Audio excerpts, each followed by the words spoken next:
Hello everyone, welcome back to my YouTube channel ಮನೆ ಅಡುಗೆ 18. ನಾನಿವತ್ತು ಮಾಡ್ತಿರೋ ರೆಸಿಪಿ ಬಿಸಿಬೇಳೆ ಬಾತ್. ಅದಕ್ಕೇನೇನು ಬೇಕು ಅಂತ ಅಂದರೆ ಎಣ್ಣೆ, ಬಿಸಿಬೇಳೆ ಬಾತ್ ಪೌಡರು, ಖಾರ ಪುಡಿ, ಅರಿಶಿನ ಪುಡಿ, ಉಪ್ಪು, ಒಣಮೆಣಸಿನ್ಕಾಯಿ 1, ಜೀರಿಗೆ, ಕರ್ಬೇವಿನ ಸೊಪ್ಪು, ಕಾಳು ಮೆಣಸು, ಹುಣಸೆ ಹಣ್ಣಿನ ರಸ, ತೊಗರಿಬೇಳೆ, ಅಕ್ಕಿ, ಬೀನ್ಸು, ಟೊಮ್ಯಾಟೊ, ಆಲೂಗೆಡ್ಡೆ, ನವಿಲುಕೋಸು, ಬಟಾಣಿ ಮತ್ತು ಕ್ಯಾರೆಟು. ಇವಾಗ ನೆಕ್ಸ್ಟ್ ಏನು ಮಾಡಬೇಕು ಅಂದರೆ ಒಂದು ಕುಕ್ಕರ್ಗೆ ಕ್ಯಾರೆಟು, ನವಿಲುಕೋಸು, ಆಲೂಗೆಡ್ಡೆ, ಬೀನ್ಸು, ಬಟಾಣಿ, ತೊಗರಿಬೇಳೆ, ಅಕ್ಕಿ, ಟೊಮ್ಯಾಟೊ, ಅರಿಶಿನ ಪುಡಿ, ಉಪ್ಪು ಮತ್ತು ಒಂದು ಸ್ವಲ್ಪ ನೀರು, 2 ಕಪ್ಪಷ್ಟು ನೀರು ಹಾಕ್ಕೊಳ್ತಿದ್ದೀನಿ.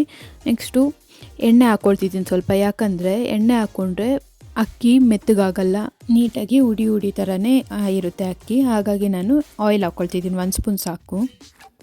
ಎಲ್ಲ ಹಾಕಿದ್ಮೇಲೆ ನೀಟಾಗಿ ಮಿಕ್ಸ್ ಮಾಡಿ ಇವಾಗ ಕುಕ್ಕರ್ನ ಕ್ಲೋಸ್ ಮಾಡಿ ವಿಷಲ್ ಹಾಕ್ತೀನಿ. ವಿಷಲ್ ಒಂದು 3 ಸಾಕು.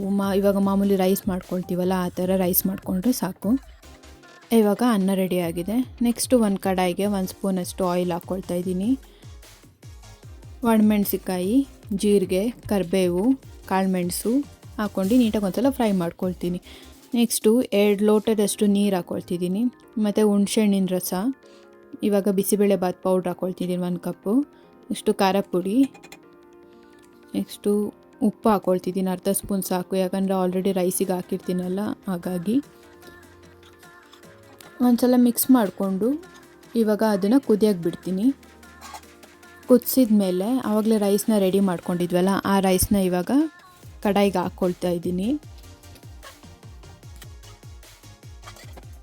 ಇವಾಗ ಅದನ್ನು ನೀಟಾಗಿ ಒಂದ್ಸಲ ಮಿಕ್ಸ್ ಮಾಡ್ಕೊಳ್ತೀನಿ. ಮತ್ತು ನಾನು ಇವಾಗ ನೆನೆಸಿದ ಅವಲಕ್ಕಿನ ಹಾಕ್ಕೊಳ್ತಿದ್ದೀನಿ. ಮುಂಚೆನೇ ಇವಾಗ ನೀವು ಸ್ಟಾರ್ಟ್ ಮಾಡ್ತೀರಲ್ವ ಆಗಲೇ ಒಂದು ಬೌಲ್ಗೆ ನೀರು ಹಾಕ್ಕೊಂಡು ಅವಲಕ್ಕಿನ, ಸಣ್ಣ ಅವಲಕ್ಕಿ ಬರುತ್ತಲ್ಲ ಅದನ್ನು ನೆನೆಸಿಟ್ಕೊಂಡ್ರೆ ಸಾಕು.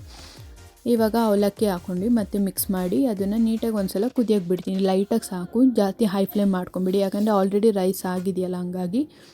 ನೋಡಿ ಇವಾಗ ಬಿಸಿಬೇಳೆ ಬಾತ್ ರೆಡಿ ಆಗಿದೆ. ಇವಾಗ ಸ್ಟವ್ನ ಆಫ್ ಮಾಡ್ತೀನಿ ನಾನು. ನಾವು it's ready to serve and taste. Thank you so much for watching. Like ಮಾಡಿ, ಶೇರ್ ಮಾಡಿ, ಕಮೆಂಟ್ ಮಾಡಿ, ಹಾಗೆ ಸಬ್ಸ್ಕ್ರೈಬ್ ಮಾಡೋದನ್ನ ಮರಿಬೇಡಿ ಮನೆ ಅಡುಗೆ ಚಾನಲ್ನ. Thank you.